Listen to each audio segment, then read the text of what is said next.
"Honey, I found a new refrigerator for $25,000. Those were the words I heard come out of my daughter-in-law Samantha's mouth that afternoon.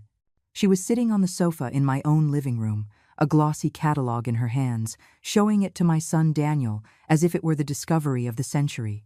She was smiling with that smile I already knew so well. That smile that appeared every time she wanted something expensive, every time she needed to convince him to spend money they did not have. My son nodded. He nodded his head like an obedient child, as if $25,000 were 25 cents. As if that money fell from the sky, as if it were not his mother's money they were planning to spend. I was in the kitchen making coffee. I could see them from there. I could hear every word. Samantha kept talking, excited, pointing at the photos in the catalog. She talked about smart features, European design, cutting-edge technology. And I just thought about how many hours of work those $25,000 represented. How many tamales sold, how many seams sewn, how many swollen knees from scrubbing other people's floors. Then I saw how Daniel put his hand in my purse that was hanging on the dining room chair. He did it without asking permission, without even looking toward where I was, as if that purse were his, as if everything that was mine belonged to him. But he did not find what he was looking for. Instead of my card, he pulled out some folded documents. He opened them slowly, and in that moment, I saw his face change. He turned pale, white as wax. His hands began to tremble slightly. He looked at Samantha with wide eyes and said in a broken voice, "Honey, it says here the apartment is still in my mom's name." The silence that followed was heavy. Samantha stopped smiling. She snatched the papers from his hands and read them quickly. Her expression changed too. From excitement, it turned to confusion. And from confusion, it turned to something I knew very well: disappointment, frustration, anger. I continued making the coffee as if nothing had happened, as if I had not heard, as if I had not seen. But inside, something had broken. Something that had been cracking for years finally split in two. That night, I woke up at 3 a.m. It was not from a nightmare. It was because I heard voices coming from the living room, voices that were whispering, voices that spoke of me as if I did not exist. I lay still in my bed. I did not turn on the light. I did not make a sound. I just listened. I heard every word that came out of my son's and my daughter-in-law's mouths, every plan they were hatching, every lie they were constructing. Samantha was talking fast. She said I had a lot of money saved up, that she had seen it on my bank statements, that it was money I did not use, that it was just sitting there for no purpose, that they needed it more than I did, that they had debts, that they had plans, that they had a life ahead of them. Daniel listened to her in silence. I waited for him to say something, to stop her, to say that it was wrong, that I was his mother, that this money was mine, that I had earned it with my own effort. But he did not say any of that. He said yes. He said it was true. He said that I had too much money for a woman my age, that I did not need it anymore, that I did not have any big expenses, that it was better if they managed it, that it was for my own good. For my own good. Those 3 words hurt me more than anything else, because they revealed something I did not want to accept, that my son no longer saw me as his mother. He saw me as an obstacle, as someone who was in the way of his plans, as someone to be taken advantage of before it was too late. Samantha kept talking. She said they would try again tomorrow, that they would look for my card, that they would go to the bank, that they would take out what they needed, that afterward they would convince me it had been my idea, that I was old and forgetful, that I would not even notice. I heard footsteps. They were moving away toward their room, and I stayed there, alone in the darkness, with my heart racing and my mind more awake than ever. I thought about everything, about every sacrifice, about every sleepless night, about every plate of food I did not taste so my son could eat, about every dollar I saved by denying myself so he could have what he needed, about every dream I let go of so he could chase his. And now, he was here, in my own house, planning to steal from me, planning to deceive me, planning to treat me as if I were a fool who would not realize a thing. But something happened in that moment, something I myself did not expect. I did not feel like crying. I did not feel like screaming. I did not feel like confronting them. I felt something else. I felt clarity. I felt determination. I felt something I had not felt in a long time. I felt that the time had come to stop being the mother who gives everything and receives nothing. The time had come to be Esther Ramirez, the woman who raised a home alone, the woman who survived poverty, the woman who never gave up against anything or anyone. And if my own son thought he could deceive me, he was about to receive the most important lesson of his life. I closed my eyes and smiled in the darkness, because I knew something they did not know, that a 64-year-old woman is not weak. She is wise. And that wisdom can be more powerful than any plan. Tomorrow would be another day. A day in which I was not going to be the victim of this story. I was going to be the one who wrote the ending. And that ending was not going to be the one they expected. The days before that night had been strange. Now that I thought about it with clarity, everything made sense. Every gesture, every word, every forced smile. It had all been part of a plan I did not want to see. Because when you love someone, especially when it is your son, you prefer to believe the best. You prefer to ignore the signs. You prefer to think you are imagining things. But I was not imagining anything. It all began 3 months ago, when Daniel and Samantha moved in with me. They said it was temporary, that they were going through financial difficulties, that they needed to save up to buy their own house, that it would only be for a few months.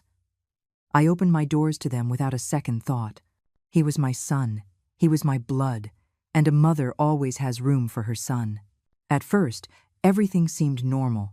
Samantha helped me with the cooking. Daniel fixed things around the house that I could not fix alone. We had dinner together. We watched television together.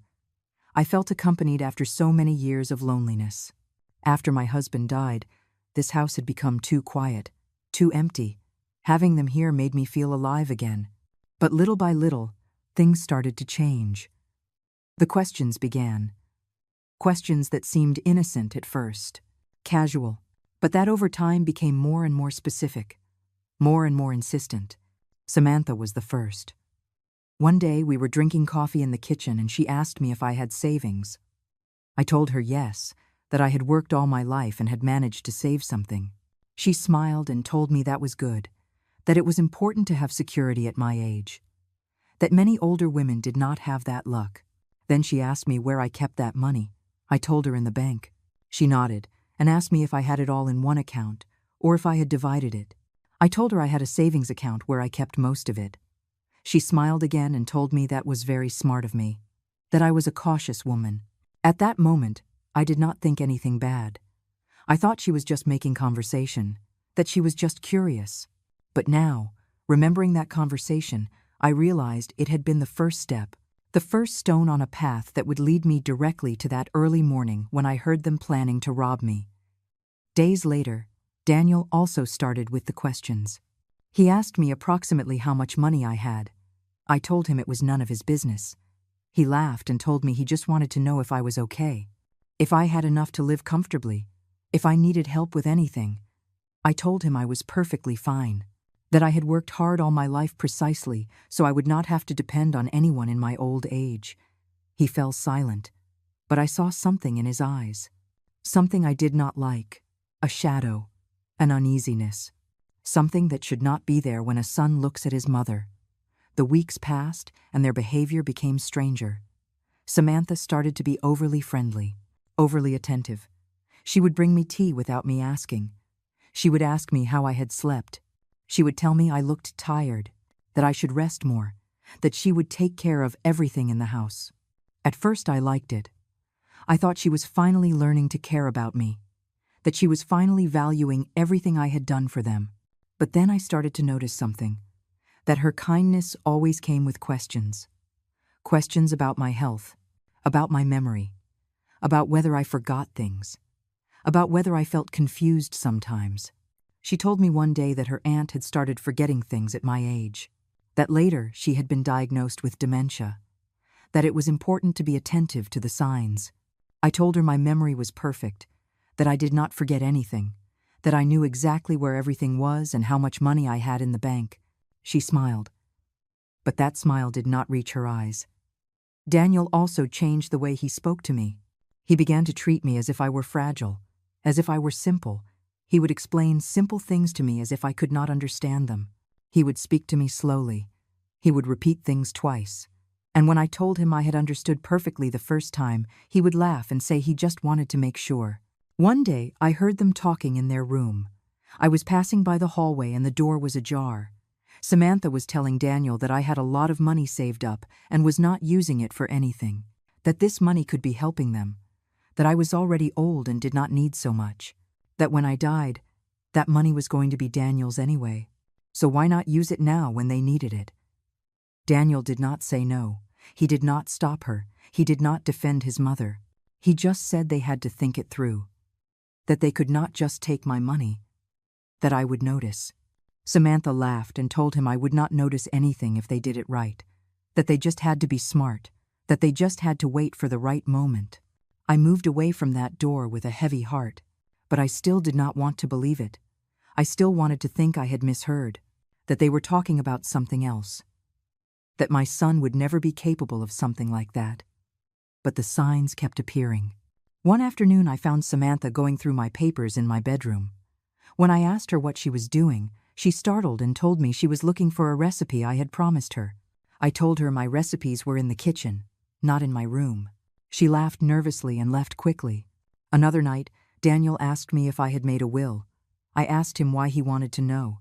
He told me it was just curiosity, that he wanted to know if I had everything in order. I told him my affairs were perfectly in order and that it was not something we needed to talk about right now.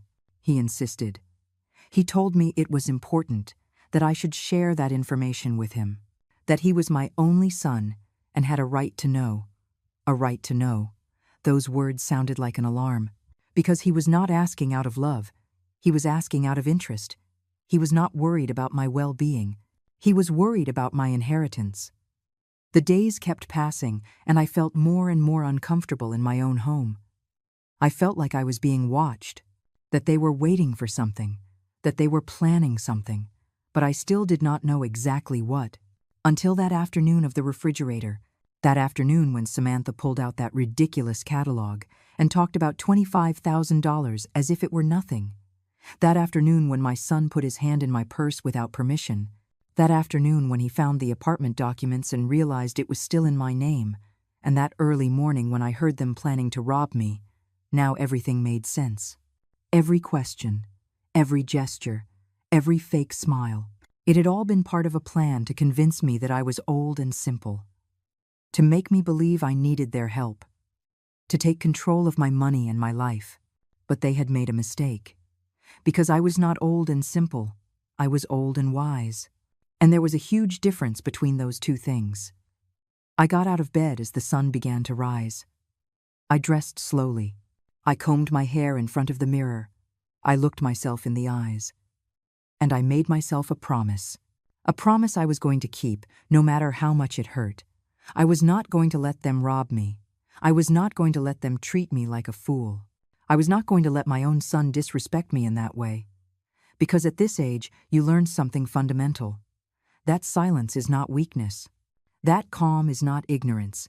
And that a woman who has survived 64 years in this world knows exactly how to protect herself, even when the danger comes from her own blood. That morning, I ate breakfast alone. Daniel and Samantha were still sleeping, or at least it seemed that way. I made my coffee like every morning. I cut a slice of bread. I spread a little butter on it. I sat in my usual spot, by the window, where the sunlight comes in. But nothing was as usual, because now I knew the truth. I knew that my son no longer saw me as his mother. He saw me as a source of money, as a bank he could turn to whenever he wanted, as a naive old woman who would not notice anything. As I drank my coffee, I remembered all the times I worked until I had no strength left. All the times I sewed other people's clothes until my fingers bled. All the times I cleaned houses for people who treated me as if I were invisible. All the times I sold tamales under the burning sun in the town square, sweating, with my legs swollen, just to be able to pay for Daniel's school.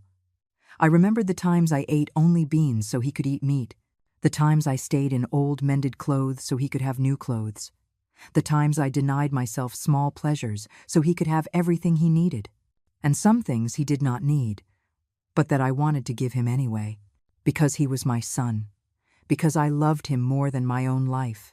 And now that son was planning to steal from me. I heard footsteps in the hallway. Samantha appeared in the kitchen. She was wearing an expensive robe that I knew she had bought with the credit card that Daniel couldn't pay off. She greeted me with a smile that now seemed fake to me, artificial, calculated. "Good morning. You are up early today," I replied kindly, because I also knew how to pretend. I also knew how to smile when inside I felt something else. I asked her if she had slept well. She said yes. She poured herself coffee. She sat down across from me, and she began to talk. She talked about the refrigerator again. She said she had been thinking about it all night, that it really was a good investment, that a refrigerator of that quality would last many years, that it would be worth spending the money now so as not to have to buy another one later. That besides, she knew I had enough money saved and that it would not be a problem for me. I watched her as she spoke. I looked at her intently, and I realized something. Samantha did not just want my money. Samantha hated me. I could see it in her eyes, in the way she gripped the coffee mug, in the tension of her jaw.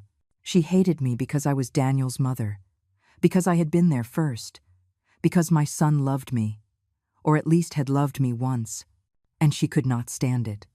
I told her that $25,000 was a lot of money, that I was not sure it was necessary to spend so much on a refrigerator, that the one we had worked perfectly fine.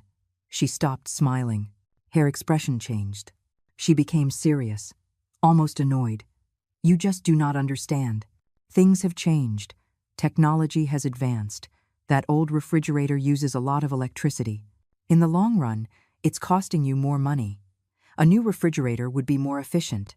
It would save you money on the electric bill." I knew she was lying. I knew she did not care about the electric bill. I knew the only thing she cared about was my money. But I said nothing. I just nodded. I just drank my coffee. I just kept listening.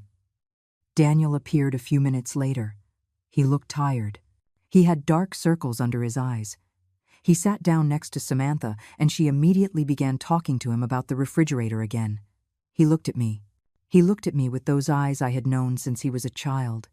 Those eyes that now seemed different to me. Harder, colder, more distant. "Mom, Samantha is right. We should buy that refrigerator. I know it's expensive, but you have the money, and we live here too. It would be an investment for all of us. An investment for all of us." How easy it was for him to talk about my money as if it belonged to everyone, as if I had not earned it alone, as if he had put even $1 of that money in, as if he had any right to what I had built with my own effort. I told him I would think about it, that I needed to check my accounts, that I needed to see if I could really spend that amount. Samantha sighed impatiently. Daniel pressed his lips together, but they did not say anything else. They got up from the table and went to their room. I stayed there sitting, finishing my coffee, looking out the window. Outside, the day was beautiful. The sky was clear. The birds were singing. Life went on as always. But inside this house, something had broken. Something that would never be the same again. The following days were unbearable. Samantha did not stop insisting on the refrigerator. Every morning, every afternoon, every night. She always found a way to bring up the subject, to remind me that I had the money, to make me feel as if I were selfish for not wanting to spend it on something they wanted. Daniel also began to pressure me. He told me I was too attached to money, that I did not know how to enjoy life, that what good was it to have so much money saved if I did not use it, that when I died, I wouldn't be able to take that money to the grave. When I died, those words chilled my blood, because they revealed something terrible, that my son was already waiting for my death, that he was already planning what to do with my money when I was no longer here, that I was no longer a person to him. I was just an obstacle between him and his inheritance. One afternoon, while I was in my room, I heard a knock on the front door. I went out and saw it was a salesman, a young man in a uniform from some appliance store. He had brochures. He had catalogs. And Samantha had called him. The man came into the living room and began to show me refrigerators. Extremely expensive models. With digital screens. With water dispensers. With special compartments for wine. Things I had never needed in my life. Things that nobody really needs. Samantha was by my side, pointing at the photos, saying how wonderful they were. Daniel was on the other side, nodding at everything she said. And I was in the middle, feeling cornered. Feeling pressured. Feeling as if I had no choice. The salesman asked me which one I liked best. I told him none of them. That I was not interested in buying a new refrigerator. Samantha turned red. Daniel clenched his fists. The salesman looked uncomfortable and left quickly. When the door closed, Samantha exploded. She told me I was a cheapskate, that I did not know how to live, that I had the money but did not want to use it, that I was selfish, that I only thought of myself, that I did not care about them, that I did not care about family. Daniel did not stop her. He did not defend me. He just stood there, looking at me with resentment, as if I were the villain of the story, as if I were the one doing something wrong. I went to my room without saying anything.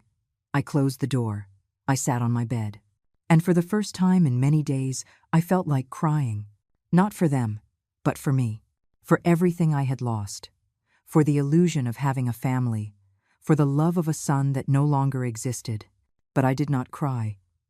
Because something inside me had changed. Something had hardened. I had realized that I could not keep being the selfless mother who gives everything and receives nothing in return. I had to be something else. I had to be a woman who protects herself. That night, when everyone was asleep, I took out my bank papers. I reviewed my statements. I counted how much money I had. And I made a decision. A decision that would change everything. I was not going to give them a single dollar. I was not going to let them rob me. I was not going to let them manipulate me. I was going to protect what was mine. And if that meant losing my son, then so be it. Because I had already lost him anyway. The son I knew no longer existed. What was left was a man I did not recognize. A man who had chosen money over his own mother. And if I had learned anything in 64 years of life, it was this. That true love does not ask. It does not demand. It does not manipulate. And that when someone treats you like that, no matter who they are, you have to know how to say no, even if that someone is your own son. The next morning, I woke up with a clarity I had not had in weeks. I knew exactly what I had to do. I was not going to confront them. I was not going to yell at them. I was not going to cry in front of them. I was going to act in silence. I was going to protect what was mine in the only intelligent way. Without drama, without scandals, just with strategy. I dressed with care. I chose my most formal clothes. A simple but elegant dress. I combed my hair. I put on the earrings my husband gave me for our 20th wedding anniversary. I looked in the mirror and saw the woman I truly was. I was not a victim. I was a survivor. And survivors know how to take care of themselves. I left my room and went straight to the kitchen. Daniel and Samantha were still sleeping. Perfect. I did not want explanations. I did not want questions. I made a quick coffee. I grabbed my purse. I checked that I had my identification and my documents, and I left the house without making a sound. The bank opened at 9 o'clock. I arrived 10 minutes early. I sat on the bench outside to wait. The morning sun was warm. The street was calm. Everything seemed normal. But I knew that nothing would be normal again after this day. When the doors opened, I was the first one in. I went directly to the customer service desk. A young woman greeted me with a smile. I told her I needed to speak with an account executive, that it was urgent. She asked me to wait a moment. 5 minutes later, a man about 40 years old called me into his office. He introduced himself as Mr. Wallace. He offered me a seat. He offered me water. He asked me how he could help me, and I told him the truth. The whole truth. I told him my son and daughter-in-law were planning to steal from me, that they had tried to take my card without my permission, that they were pressuring me to spend my money on unnecessary things, that I feared they would try to access my account in some way, that I needed to protect myself. Mr. Wallace listened to me attentively. He did not judge me. He did not make me feel like I was exaggerating. He just took notes. He nodded, and he told me he understood perfectly. That, unfortunately, he had seen similar cases many times. That I had done the right thing by coming in. He explained the options I had. I could change all my access codes. I could cancel my current card and request a new one. I could add security alerts to my account to notify me of any movement. I could even open a new account at another bank and transfer most of my money there. I told him I wanted to do all of that. Everything necessary to protect myself. He smiled with understanding and began the process. First, we changed all my passwords, my card's PIN, the security questions, everything. Then we canceled my old card and requested a new one that would arrive at the branch in 3 days. Not at my house. We activated text message alerts for any transaction over $100. And we set up the account so that any withdrawal over $1,000 would require my physical presence at the bank with identification. But that was not enough for me. I asked Mr. Wallace if we could do something else. Something that would truly ensure that no one could touch my money without my authorization. He thought for a moment and then suggested something that seemed perfect. We could create a secondary account with only $1,000, a decoy account. If someone managed to access my information, they would only see that account. The main account, with all my real savings, would be invisible in normal inquiries. Only I could access it with a special code. I agreed immediately. Mr. Wallace worked on his computer for almost an hour. He made calls. He filled out forms. He verified my identity 3 times. And finally, he handed me all the new documents. He explained that my money was now safer than ever, that even if someone stole my card, they could not do anything with it because the PIN was new, that even if someone managed to get into my account online, they would only see the $1,000 in the decoy account, that my real savings were protected in an account that no one would know existed. I thanked him. I shook his hand, and I walked out of that bank feeling stronger than I had felt in months. I had taken control. I had acted intelligently. I had protected what was mine without needing to scream or fight. I walked down the street back home. I stopped at a bakery and bought some pastries. I stopped at the market and bought fresh flowers. I acted as if nothing had happened, as if I had gone out to run normal errands, because I did not want them to suspect anything. Not yet.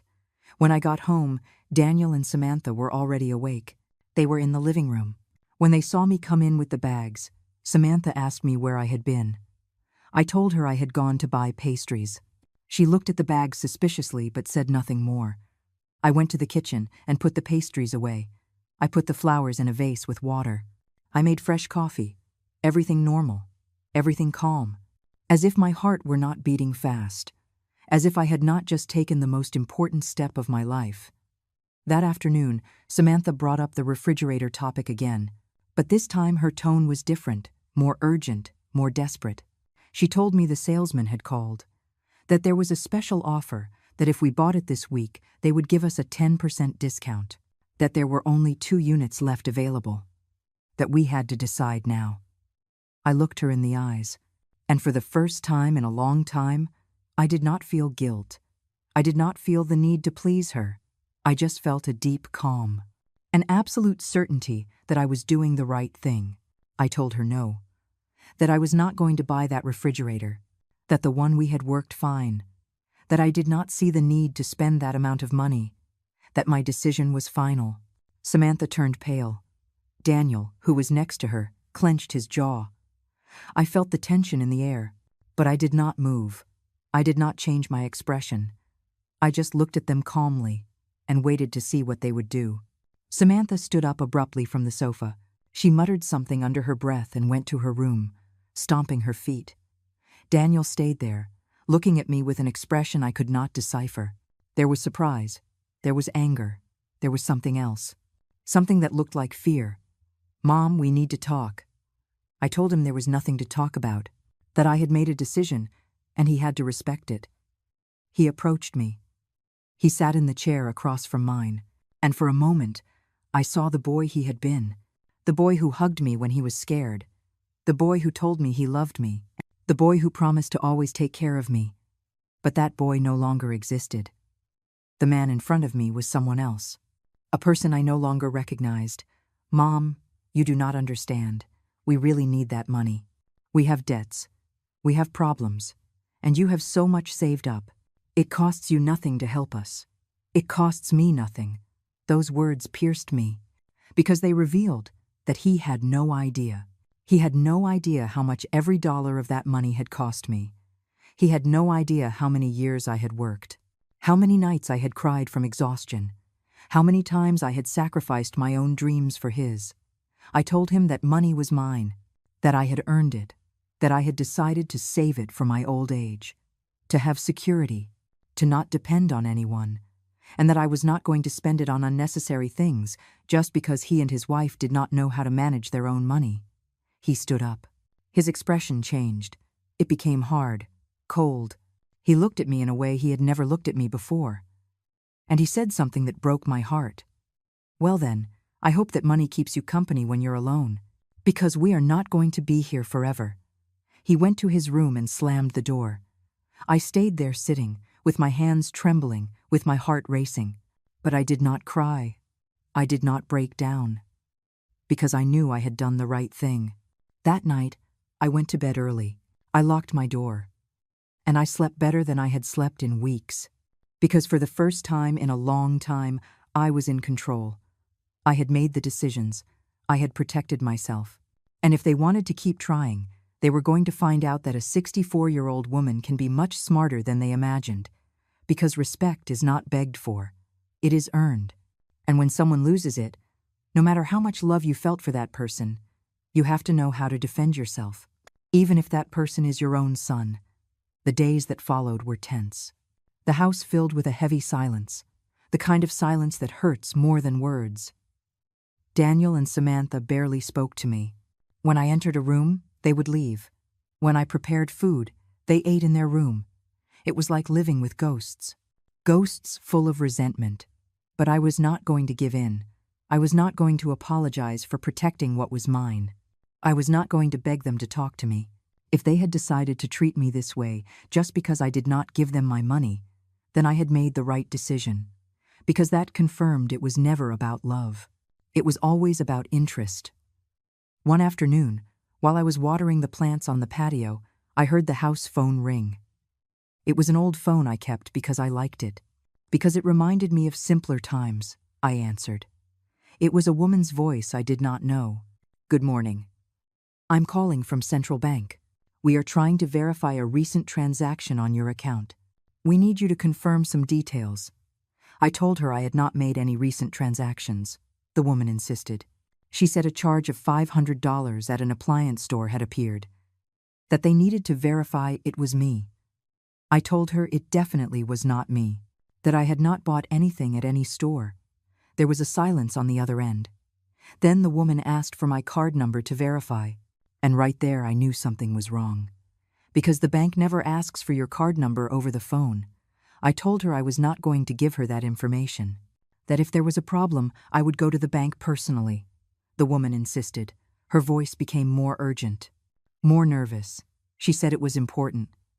That someone might be stealing from me. That I needed to act fast. But I had already understood. This was not a call from the bank. It was an attempted theft, and I suspected who was behind it. I hung up the phone without saying another word. I stood there, my heart racing. I walked toward Daniel and Samantha's room. The door was closed, but I could hear voices inside. Voices talking in whispers. Voices that sounded frustrated. I knocked on the door. The silence was immediate. Then I heard footsteps. Samantha opened it. She looked at me with a neutral expression, almost bored, as if I were an annoyance. "What do you want?" I asked her if she was the one who had called pretending to be the bank. Her expression did not change, but I saw something in her eyes. A flash. A silent confirmation. She shook her head and told me she did not know what I was talking about, that I was making things up, that maybe I was confused. Confused. That word again. As if I were a crazy old woman who could not distinguish reality. As if my mind were failing. As if they could manipulate me with that narrative. I told her I knew perfectly well what was happening, that I was not a fool, that I was not going to fall for their tricks. Samantha smiled. It was a cold smile, a joyless smile. And she said something that chilled my blood. You are the one making this difficult. We just want to help you, but you will not let us. One day you are going to be alone and you are going to regret treating us this way." She closed the door in my face. I stood there, feeling the rage rise in my chest. But I did not pound on the door. I did not scream. I did not cry. I just took a deep breath and went to my room, because I knew that reacting was giving them power, and I was not going to give them that satisfaction. That night I could not sleep, not out of fear, but out of alertness. I felt that something was going to happen, that they were planning something else, and I was not wrong. Around morning, I heard noises, soft noises, like someone walking barefoot down the hallway. I stayed motionless in my bed, with my eyes open in the darkness, listening. The footsteps stopped in front of my door. I saw the shadow of someone on the other side. I saw them try to turn the doorknob, but it was locked. I always locked it ever since that early morning when I heard them planning to rob me. I heard a sigh of frustration, and then the footsteps moved away. The next day, when they left the house, I checked my room. I looked to see if anything was missing, if they had moved anything, and then I saw it. My jewelry box was in a different place. Someone had touched it. Someone had looked through it. I opened it and counted the few pieces of jewelry I had. They were all there, but I knew they were not looking for jewelry. They were looking for papers. They were looking for information. They were looking for a way to access my money. I gathered all my important documents. The new bank statements Mr. Wallace had given me, the apartment papers, my will, my backup identification, everything. I put it all in a cloth bag and left the house. I walked 3 blocks to my friend Carol's house. Carol and I had known each other for over 30 years. We had raised our children together. We had shared sorrows and joys. She knew all about my situation. I had told her everything from the beginning, and she was the only person I trusted completely. When she opened the door and saw me with the bag in my hands, she knew immediately what was happening. She let me in. She made me tea. She sat me down in her living room, and she listened without interrupting as I told her everything. The fake call, the footsteps in the night, the moved jewelry box, everything. Carol shook her head. She had tears in her eyes. She could not believe Daniel was capable of this. She had watched him grow up. She remembered him as a good boy, as a hard-working young man. What had happened to him? How had he changed so much? I told her I did not know, that maybe he had always been this way and I had not wanted to see it. Or maybe Samantha had changed him. Or maybe money brings out the worst in people. It did not matter anymore. The important thing was to protect myself. I asked her to keep those documents, to hide them somewhere safe in her house, to not tell anyone she had them. She agreed without hesitation. She took the bag and put it in a drawer in her room. Then she hugged me. It was a long hug, a hug I needed, a hug that reminded me I was not alone, that there were still people who truly loved me. When I returned to my house, Daniel and Samantha were already back. They were in the living room. When they saw me come in, Daniel stood up. His expression was serious, dark. He approached me and asked where I had been. I told him I had gone to visit Carol. He asked me why. I told him because she was my friend and I could visit her whenever I wanted. He insisted. He asked if I had taken anything with me. If I had taken anything out of the house. I felt the air grow thicker. Samantha had also stood up. They were both looking at me, waiting for my answer, looking for any sign, any confirmation of their suspicions. I told them I had not taken anything out, that I had just gone to have tea with my friend. Daniel did not believe me. I could see it on his face. He walked toward my room. I followed him. I watched him go in and start searching. He opened my closet. He checked my drawers. He looked under my bed. He looked everywhere. I asked him what he was looking for. He did not answer me. He kept searching. Samantha joined him. Between the two of them, they searched every corner of my room. And I let them. I let them do it, because I knew they were not going to find anything, because everything important was safe, far from their hands. When they finished searching, Daniel looked at me with anger, with frustration. He knew I had moved something.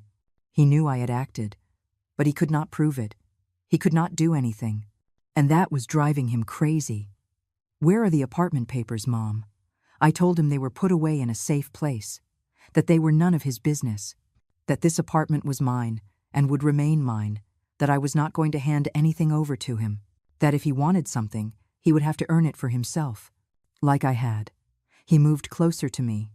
He stood face to face with me, and for a moment, I thought he was going to yell at me, that he was going to lose control. But he did not. He just looked at me with a coldness that broke my soul and said something I will never forget. "You are going to regret this, Mom. You are going to end up alone, and when you need help, I will not be there." I told him I preferred to be alone than to be surrounded by people who only wanted me for my money, that if that was his decision, he could leave whenever he wanted, that the door was open. He left my room in a fury. Samantha followed him. I heard them arguing in their room. I heard doors slamming. I heard harsh words. I heard how the plan they had built so carefully was crumbling before them. And I sat on my bed, my hands still shaking, but with my head held high, because I had won this battle. I had protected what was mine. I had shown that I was not a weak old woman they could easily deceive. But I knew this was not over. I knew they were not going to give up so easily. I knew they were going to try something else, something more desperate, something more dangerous. And I had to be ready. I had to be alert. Because the war was just beginning. The days dragged on like open wounds.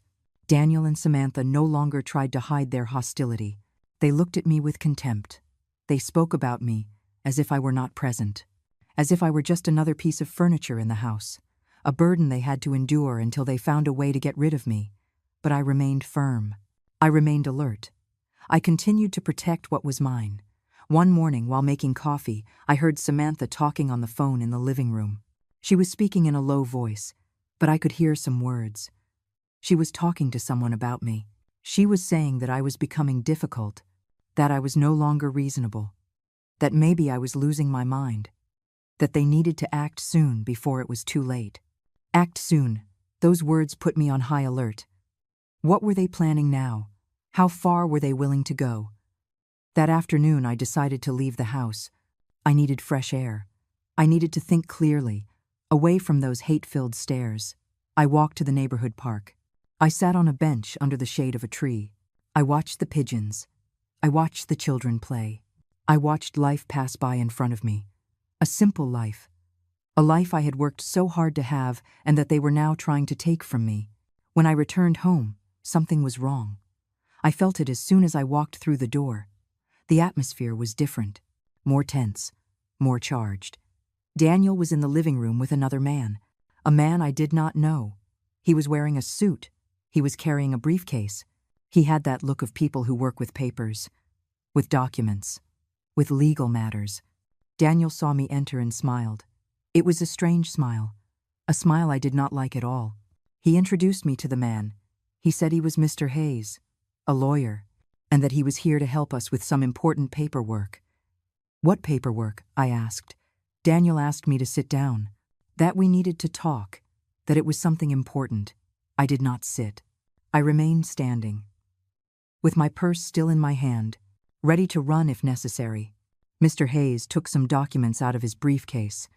He explained that Daniel had contacted him because he was worried about me, because he had noticed that I was having memory problems, that I got confused easily, that I forgot things, that maybe I needed help managing my affairs. I felt my blood boil. This was a trap to declare me incompetent, to take away control of my money, so Daniel could take charge of everything, to rob me legally. I told the lawyer I was perfectly fine, that my memory worked perfectly, that I did not need anyone to manage my affairs, that I could do everything myself. The lawyer nodded and told me it was just a precaution, that it was normal at my age, that many people did it. Daniel chimed in. He said he just wanted to help me, that he did not want me to get scammed, that he did not want me to lose my money because of some mistake, that if I gave him power of attorney over my accounts, he would take care of everything.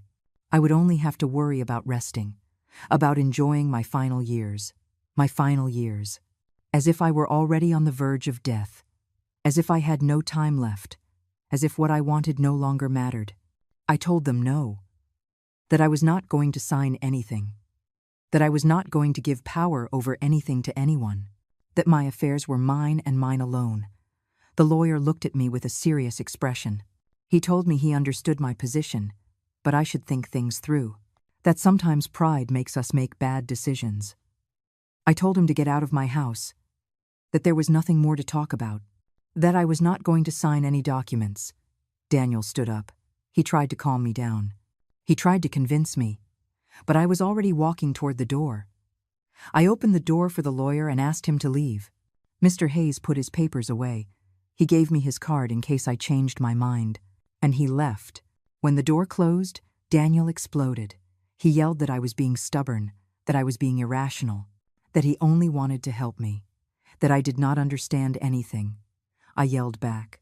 I told him I did understand, that I understood perfectly that he just wanted my money, that this was all a plan to rob me, that I was not a fool, that I knew exactly what was happening. Samantha appeared from the kitchen. She stood next to Daniel. They both looked at me with a mixture of rage and frustration. And then Samantha said something that confirmed all my suspicions. You cannot take care of yourself. You are old. You need help. And we are your family. We have a right to know what you have. We have a right to protect you. A right, that word again. As if shared blood gave them a right over my life, over my money, over my decisions. I told them they had no right over anything of mine, that I was the owner of my life, that as long as I was conscious and sane, no one was going to decide for me. I went to my room and locked the door. I heard them arguing outside. I heard Daniel hit the wall in frustration. I heard Samantha say they had to do something now, that they could not wait any longer, that every day that passed, I was becoming harder to control. That night, I did not sleep. I stayed awake, sitting on my bed, listening to every noise in the house, waiting, alert, because I knew something was going to happen. I could feel it in the air, in the heavy silence, in the tension that filled every corner. And I was not wrong. Around 2 a.m, I heard voices again. The same whispering voices I had heard that first night. The voices that had started it all. I got out of bed slowly.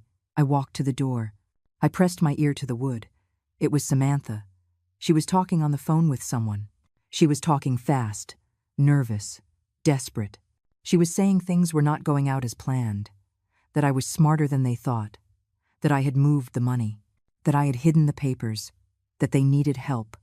The other person on the phone must have been giving her instructions, because Samantha just listened and nodded. Then she said something that chilled my blood. Yes, I understand. We will go to the bank tomorrow. We will try with the old account. If she changed everything, we will find another way. But it has to work. We cannot keep waiting. There was a pause. Then I heard Daniel's voice. He was with her, speaking in whispers. He said maybe they should try to get a copy of my ID, that with that and my date of birth, maybe they could answer the bank's security questions, that it was worth a try. Samantha agreed. She said they would check my things again, that they would look for any information they could use, that this time they would not fail. And then she said something else, something that made me understand the danger was more real than I had imagined. And if none of that works, we'll have to convince a judge that she's not well. Mr. Hayes said that with our testimonies and a medical exam, we could get a conservatorship, and then everything will be ours. Conservatorship. They wanted to have me declared legally incompetent. They wanted to take away all my rights. They wanted to turn me into a prisoner in my own life, and then take everything, my money, my house, my dignity, everything. I moved away from the door. I went back to my bed. I sat in the darkness. And for the first time in all this, I felt fear, real fear, because I realized this was no longer just about money. It was about my freedom. It was about my life. But along with the fear came something else. Rage came. Determination came. The absolute certainty that I was not going to let this happen. I was not going to let them take what I had built. I was not going to let them lock me up like a crazy person just because they wanted my money. Because I was Esther Ramirez. And I had survived worse things than this. I had survived poverty. I had survived raising a son alone. I had survived the death of my husband. I had survived 64 years in this cruel world, and I was not going to let my own son destroy me. When the sun began to rise, I already knew what I had to do. I already had a plan that would put an end to all of this once and for all. A plan that would show them they had underestimated the wrong person, because they thought I was an easy victim, an old, scared, and lonely woman. But they were about to discover that this old woman had more strength than they ever imagined, and that when a woman decides to defend herself, no trap will work, no lie will stop her, no betrayal will destroy her. There is only justice. A silent but relentless justice. A justice that would come sooner than they expected. That morning, I woke up with a calm I had not expected. It was not the calm of resignation. It was the calm of someone who knows exactly what she is going to do, of someone who has made a decision and no longer has doubts. I dressed slowly. I combed my hair in front of the mirror. I looked myself in the eyes and saw the woman I truly was. A woman who was not going to give up. A woman who was going to fight until the end. I left my room and went straight to the kitchen. Daniel and Samantha were already there. They were eating breakfast in silence. When they saw me enter, they exchanged a look loaded with intention. I knew what they were going to do. I knew today was the day they would try to execute their plan. I made them coffee. I acted normally, as if nothing had happened, as if I had not heard them the night before, planning to destroy my life. Samantha wished me good morning with a fake smile. Daniel barely looked at me. He had that tense expression of someone who is about to do something he knows is wrong. We ate breakfast in silence. I ate my bread calmly. I drank my coffee slowly. I enjoyed every sip, because I knew that when this day ended, nothing would be the same again. Because I knew this was the last time we would sit together as a family, although we were not a family anymore. That had broken a long time ago. When I finished breakfast, I stood up and washed my mug. Daniel stood up too. He told me that he and Samantha had to go out, that they had some errands to run, that they would be back in a few hours. I just nodded. I did not ask anything. I did not say anything. I just watched them leave. But I knew where they were going. They were going to the bank. They were going to try to take my money. They were going to try to access my account with whatever information they had managed to get. They were going to try to convince someone that they had a right to my money. I waited 10 minutes after they left. Then I picked up my phone and called the bank. I asked to speak to Mr. Wallace. They said they would transfer me. When I heard his voice, I breathed a sigh of relief. Mr. Wallace, this is Esther Ramirez. I am calling because I believe my son is going to try to access my account today. I want you to be alert. I want you to call me immediately if he shows up there asking about my money, and I want you to give him no information. Mr. Wallace told me he understood, that he would make a note of my call, that if anyone tried to access my account without my authorization, he would activate the security protocol, that I should not worry, that my money was protected. I hung up the phone and sat down to wait. Time passed slowly. Every minute felt like an hour. I looked at the clock. I looked out the window. I waited, because I knew the call would come. I knew Daniel would try something, and I knew that when he did, everything would collapse for them. 40 minutes later, my phone rang. It was Mr. Wallace. Mrs. Ramirez, your son is here. He is trying to access your account. He says you gave him permission. He says you are sick and he needs to withdraw money to pay for your medicine. Is this true? I told him no, that I was not sick, that I had not given him any permission, that he was lying, that he should please activate the security protocol and not allow him to touch any of my money. Mr. Wallace told me he would do so. He told me Daniel was being very insistent, that he was becoming aggressive, that he was going to have to call security if he did not calm down. I told him to do whatever he had to do, to protect my account, that this was my money and no one but me had the right to touch it. I hung up the phone with shaking hands, not from fear, from rage, from indignation. My own son was at the bank right now trying to rob me, lying about me, saying I was sick, using my supposed illness as an excuse to take everything from me. I sat on the sofa to wait. I did not know how long it would be before they returned, but I knew that when they did, everything would explode. And I was ready, more than ready. I was prepared to face them, to tell them everything I had been holding in, to end this charade once and for all. 2 hours later, I heard the door open. I heard furious footsteps entering the house. I heard Samantha's voice cursing. I heard Daniel breathing heavily. They entered the living room and saw me there, sitting, calm, waiting for them. Daniel stood in front of me. His face was red. His hands were trembling. He had the expression of someone who has just been humiliated, of someone whose plan has failed spectacularly. "What did you do, Mom? Why did you tell the bank not to give me access?" "I am your son. I have a right." I stood up. I looked him straight in the eyes, and for the first time in a long time, I did not feel love when I looked at him. I only felt disappointment, sadness, and a coldness that I did not recognize in myself. "You have no rights. That money is mine.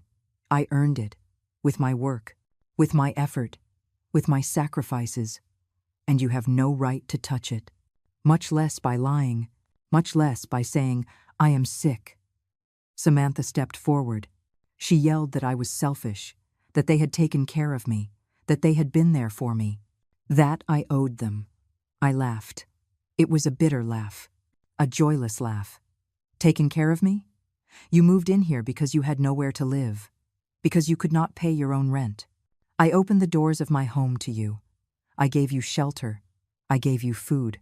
And the only thing you have done is plan how to rob me, how to take everything I have, how to have me declared incompetent to keep my money." The silence that followed was heavy. Daniel opened his mouth to say something, but no words came out. Samantha turned pale. They knew I knew everything. They knew I had heard them. They knew their plan was over. "I heard you last night. I heard every word. I heard how you planned to go to the bank, how you planned to get my ID, how you planned to have me declared incompetent. I heard everything, and I took action. I changed all my passwords. I moved my money. I hid my documents. I did everything necessary to protect myself. From you. From my own blood." Daniel took a step toward me. His expression was one of pure rage, of frustration, of someone who has just lost everything. "You do not understand anything. We need that money. We have debts. We have problems. And you have so much saved up, doing nothing with it. What do you want it for? To take it to the grave?" My voice came out cold. Colder than I expected. It came out with a frightening calm. "I want it to live. To have security. To not depend on anyone. And especially not to depend on a son who only sees me as a source of money. A son who is willing to declare me crazy to rob me. A son who has betrayed me in the worst way possible." I walked to the front door. I opened it wide. I turned to them and said the words I had been holding back for weeks. The words I had to say. The words that would change everything. "I want you to leave. I want you to get out of my house. Now, both of you. And I do not want to ever see you again." Samantha screamed that I could not do that, that they lived here, that they had rights. I told her this house was in my name, that I was the owner, that I decided who lived here and who did not, and that they were no longer welcome. Daniel looked at me with an expression I will never forget, a mixture of hatred and pain, of rage and sadness. He opened his mouth to say something, maybe to apologize, maybe to beg, but Samantha grabbed him by the arm and pulled him toward their room. I heard them packing. I heard drawers opening and closing. I heard suitcases being dragged. I heard voices arguing. Samantha was telling Daniel that I would regret this, that one day I would need them, and they would not be there. Daniel said nothing. He just packed in silence. Half an hour later, they came out of the room with their suitcases. They walked past me without looking at me. Daniel stopped at the door. He turned toward me, and for a moment, I saw the boy he had been, the boy who hugged me, the boy who told me he loved me. But that boy no longer existed. "Goodbye." "Mom." I did not answer. I just held the door open. I watched him leave. I watched Samantha leave behind him. I watched them put their suitcases in the car. I watched them drive away down the street. And when I could no longer see them, I closed the door. I stood there, in the silence of my house, in the emptiness they had left. And then, only then, the tears came. I cried. I cried for the son I had lost. I cried for the years I had dedicated to raising him. I cried for the love I had given him, and that he had despised. I cried for all that could have been and never would be, but I also cried with relief. Because the war was over. Because I had won. Because I had protected what was mine. Because I had had the courage to do what I had to do. I dried my tears. I took a deep breath, and I walked through my house. My house, empty but mine, silent but in peace. And for the first time in months, I felt free. The first few days after they left were strange.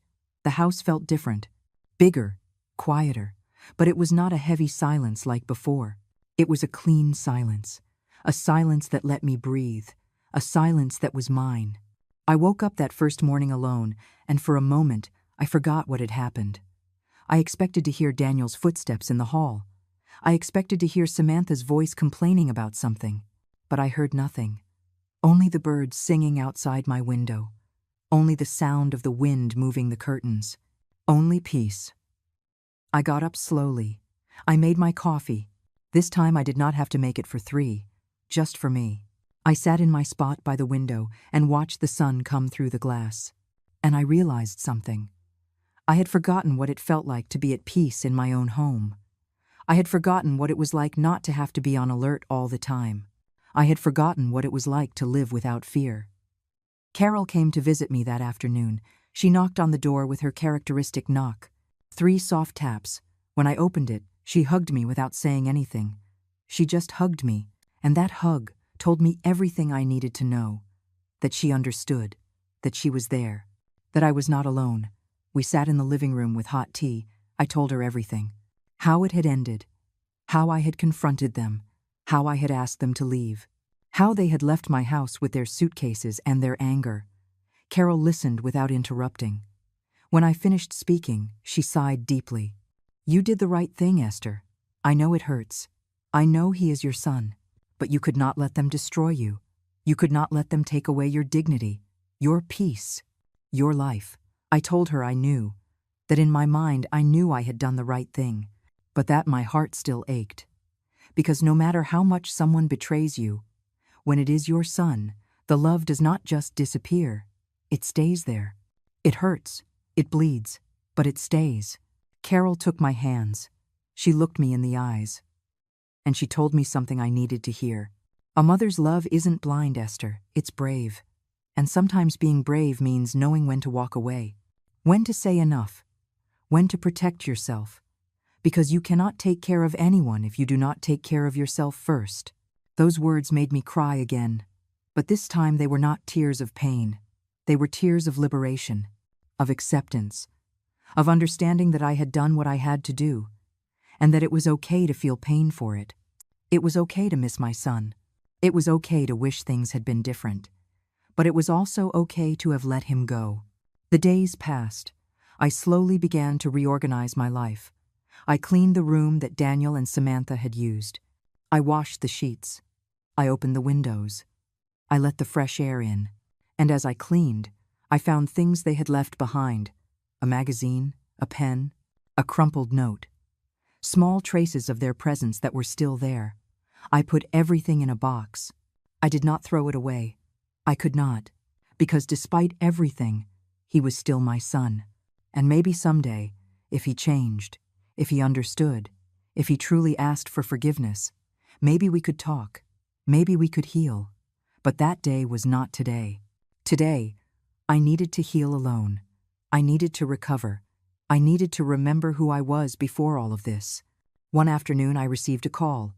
It was from a number I did not recognize. I hesitated to answer, but something made me pick up. It was Daniel. His voice sounded different, more somber, more tired. He told me he needed to talk to me, that he had been thinking, that maybe he had made mistakes. I told him that maybe it was not the time, that I was still processing everything. that I needed time, he insisted. He said he just wanted me to know something, that he and Samantha had separated, that she had left, that when he told her they did not have the money she expected, when she understood I was not going to give them anything, she just left. She left him. And he realized something, that she had never loved him. She had only loved the idea of what he could give her. I stayed quiet. I did not know what to say. Part of me wanted to tell him I had warned him, that I had seen who Samantha was from the beginning, but I did not, because he was already suffering enough, and because the pain was useless now. I asked him where he was living. He told me in a rented room, that he was working in a warehouse, that he was trying to pay off his debts, that he was trying to rebuild his life. I told him I was glad, that I hoped he would succeed. And then I told him something I needed to say.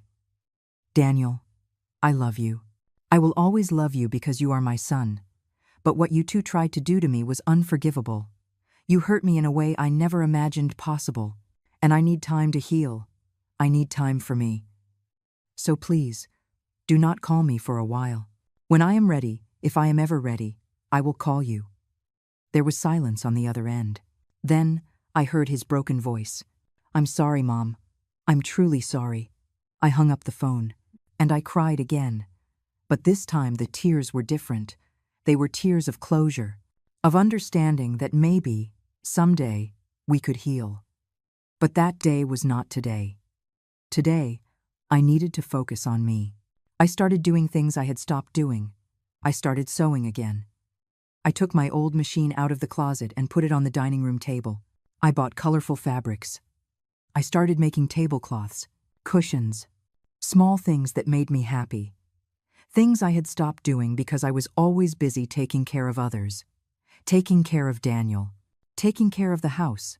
Taking care of everything but myself. Carol invited me to join her knitting group, a group of women our age who met on Tuesday afternoons at the community center. At first, I hesitated. I was not sure I wanted to socialize, to tell my story, but Carol insisted. She told me it would do me good to be around other women, other stories, other lives. I went to the first meeting nervously, but when I got there, I found something I did not expect. I found women like me, women who had lived long lives, women who had suffered, women who had been betrayed, women who had had to make difficult decisions, and women who, despite everything, kept going. One of them, Gloria, told me her story. Her daughter had left her in a nursing home and never came back to visit. Gloria had managed to get out of there, get her apartment back, and now lived alone but happy. Another woman, Shirley, told me how her husband had tried to leave her with nothing when they divorced. But she had fought, she had gone to court, and she had won. Hearing those stories made me feel less alone. It made me understand that what I had lived through was not unique, that many women our age face betrayals, face abuse, face attempts to take what is theirs, but that many of us also fight back. We defend ourselves, and we move forward. I started going every Tuesday. I started knitting with them, sharing coffee, laughing, telling stories, and little by little, without realizing it, I began to heal.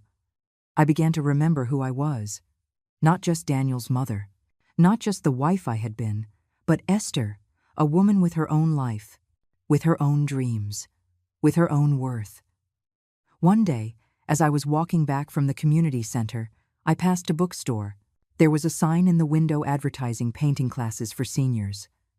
I stood looking at the sign for a long time.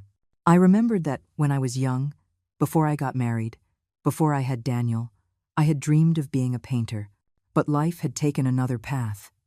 And that dream had been stored away in some corner of my heart. I went into the bookstore. I asked about the classes. The girl at the counter smiled and gave me all the information. The classes were on Thursday afternoons. The cost was affordable, and I did not need any prior experience, just the desire to learn, just the desire to create. I signed up that same day, and the following Thursday, I went to my first class. There were 10 other people, all seniors, all with stories, all looking for something new, something to make them feel alive. The teacher taught us the basics. how to mix colors, how to hold the brush, how to see the world in a different way. I painted my first piece that afternoon. It was simple: a tree, a sky, a path, nothing special. But when I finished it and saw it there in front of me, I felt something I had not felt in a long time. I felt pride. I felt joy. I felt that I was creating something, that I was doing something just for me, with no obligations, with no expectations, just because I wanted to. I hung that painting in my living room when I got home. I put it where there used to be a family photo of Daniel, Samantha, and me. The photo that was now put away in a drawer, the painting filled that space. And every time I looked at it, it reminded me that I was building a new life. A life that was mine. A life that no one could take from me. The weeks passed and I realized something.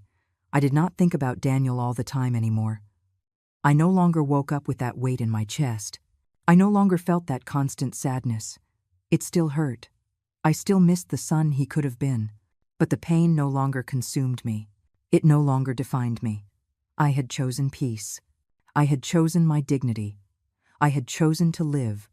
3 months had passed since Daniel and Samantha left my house. 3 months in which my life had changed completely. I no longer lived in fear. I no longer lived on constant alert. I lived in peace. A peace I had built myself. A peace that no one could take from me. It was a Saturday morning. I had gone out early to buy fresh flowers for the house. I liked having flowers in every room. They reminded me that life goes on, that beauty exists, that it is worth getting up every day. As I was walking back with my flowers, I saw him. Daniel was standing on the corner of my street. He looked like he had lost weight. He had dark circles under his eyes. He looked tired, older than he really was. When our eyes met, he shyly raised his hand, as if wanting to wave, as if wanting to get closer. I just kept walking. I did not run. I did not change direction. I just continued on my way. I walked past him without stopping, without speaking, without looking back, because I was not ready yet, because forgiveness cannot be rushed, because healing takes time. I heard him call my name. Mom. That word, which used to fill me with love, now only brought painful memories. I kept walking. I did not stop. I did not turn around. I just continued toward my house, toward my refuge, toward my peace. When I arrived, I closed the door behind me. I put the flowers in water. I made coffee. I sat on my sofa, and I breathed peacefully. Because I had made the right decision. Because I didn't owe anyone anything, not even my son. Because I had learned something fundamental in these months, that self-love is not selfishness, it is survival. That afternoon, Carol came to visit me as she always did on Saturdays. I told her I had seen Daniel, that he had tried to talk to me, that I had kept walking. She nodded with understanding. And how did you feel? I told her the truth, that I had felt sadness, that it still hurt, that maybe it always would, but that I had also felt something else. I had felt resolve. I had felt certainty that I was doing the right thing, that I was not ready to forgive, and that maybe I never would be, and that was okay, that I had the right to protect my peace, to protect my heart, to protect myself. Carol smiled. She told me she was proud of me, that I had walked a difficult path, that I had made decisions few women dare to make, that I had chosen my dignity over misunderstood love, over the guilt that society places on mothers, over everything. That night, I made my favorite dinner: chicken mole, rice, hot tortillas. I ate slowly, savoring every bite, looking out the window at the sunset, thinking about everything that had happened, about everything I had lost, but also about everything I had gained. I had gained my freedom. I had gained my peace. I had gained the right to live my life as I wanted, without manipulations, without lies, without betrayals. I had gained something many people never find. I had gained myself. The following days, I continued with my routine. My painting classes on Thursdays, my knitting group on Tuesdays, my morning walks, my coffees with Carol. My simple life, but mine. My quiet life, but full. My life without drama, but full of small joys. One afternoon while I was painting in my class, the teacher stopped in front of my easel. He looked at my work. It was a landscape, a path disappearing into the horizon, a sky full of colors, a solitary but strong tree in the middle of the field. It's beautiful, Esther. There is something in this painting that conveys strength. Solitude. Yes, but also freedom, as if the tree had chosen to be alone, as if that solitude were an act of courage. I smiled, because he had understood, because that was exactly what I had wanted to paint. My own story, my own path, my own freedom. The months continued to pass. The pain grew smaller, more manageable. I still thought about Daniel. I still wondered how he was. I still wished things had been different, but it no longer consumed me. It no longer kept me up at night. It no longer stole my peace. I had learned to live with that scar. Because scars do not disappear. They just become part of you. They remind you where you came from. They remind you what you survived. They remind you that you are stronger than you thought. One morning, while drinking my coffee by the window, I saw a bird building its nest in the tree in the garden. I watched it work for days, carrying twigs, arranging them carefully, building its home with patience, with dedication, with self-love. And I understood that was exactly what I was doing. I was rebuilding my nest. I was creating a new home. Not the home I had before. That one no longer existed, but a new home. A home where I was the priority. Where my peace was the most important thing. Where my happiness did not depend on anyone but myself. I opened my notebook and wrote something I had been feeling but had not been able to put into words. I wrote about forgiveness, about how forgiveness does not mean forgetting. It does not mean going back. It does not mean allowing them to hurt you again. It means letting go. It means releasing the weight. It means choosing your peace over revenge. It means moving forward without resentment, but also without naivety. I wrote about mothers, about how they teach us to give everything, to always sacrifice, to put everyone else before ourselves, but how no one teaches us when to stop, when to say no, when to walk away, when to save ourselves. I wrote about old age, about how society wants to make us believe we are useless, that we are no longer valuable, that we are just a burden, but about how old age is actually wisdom. It is strength. It is clarity. It is the moment when you finally understand that your life belongs to you, that it always belonged to you. I closed the notebook and looked out the window. The sun was shining, the birds were singing, life continued, and I was here, alive, free, in peace. My bank account was intact. My apartment was still in my name. My documents were safe. My dignity was restored. And most importantly, my soul was calm. I had paid a high price for this peace. I had lost my son. I had lost the illusion of having a family. I had lost many things, but I had gained something invaluable. I had gained myself. I had recovered myself. I had saved myself. And if I had learned anything in these 64 years of life, it was this: that justice does not always come with judges or police. Sometimes it comes in the form of inner peace. It comes in the form of nights where you can sleep soundly. It comes in the form of mornings where you wake up without fear. It comes in the form of a life that is finally your own. I took the last sip of my coffee. I smiled, looking at the horizon, and I whispered to myself the words that had become my mantra: my truth, my freedom. 3 coins were left in that decoy account, and no guilt was left on my conscience. I closed my eyes.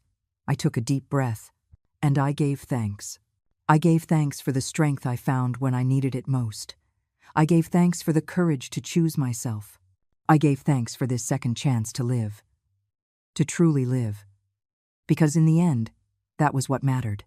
Not how much money you had, not who was by your side, but whether you could look in the mirror and be at peace with the person you saw.